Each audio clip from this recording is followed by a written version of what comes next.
Let's talk Georgia because the Dogs are closing in on more commitments before signing day. Yes, Georgia did a majority of their damage on the recruiting trail in June and July, but there's more action happening in Athens. And Steve, let's just start with your latest prediction. Yeah, Chad Simmons and I are predicting Georgia to ultimately land in-state four-star safety Blake Stewart, who is expected back on campus this weekend for Georgia's home finale.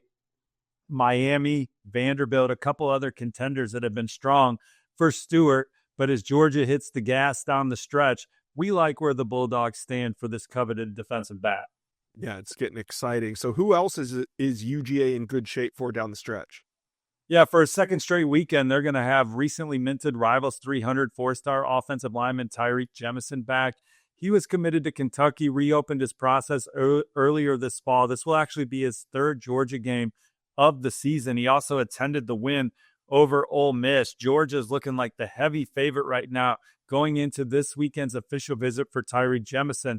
Another visitor this weekend, per our colleague Rusty Manziel, Penn State linebacker commit Elijah Littlejohn. He's been giving a lot of attention to Georgia and Vanderbilt this season. This one looks like it's shaping up well for Coach Smart, defensive coordinator Glenn Schumann and company in Athens. All right. So, we're 2 weeks from signing day. Does Georgia, because they've landed an elite class, do they have anyone on their commit list other teams are making a late run at? Inside scoop listeners, it's time to talk Roebuck. And there's only one way to describe Roebuck. It's best fit, best feel. And for those who aren't familiar with Roebuck, they are completely changing the game with their incredibly comfortable activewear. Roebuck has released my favorite with their new licensed game day collection. It is now our favorite. They have polo designs, clean hoodies, quarter zips, and really it goes with all your favorite team schools. It's definitely worth checking out. Nobody else on the market is pairing these level of custom designs with this quality of activewear. Roebuck's everyday shorts or their Delta Performance pants are the perfect pairing as well. They're both super comfortable. I have them. They have an elastic waistband, a great fabric that is made to have the appearance of a nice looking short, but they are comfortable for a day on the move. Roebuck has also proudly been leading the NIL charge, having signed partnerships with multiple college football stars, past and present, and are becoming the go-to brand for college athletes across the country. So here's what we're going to do.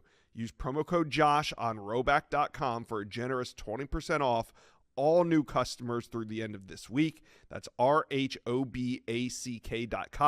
That's 20% off all performance polos, shorts, and more with promo code Josh.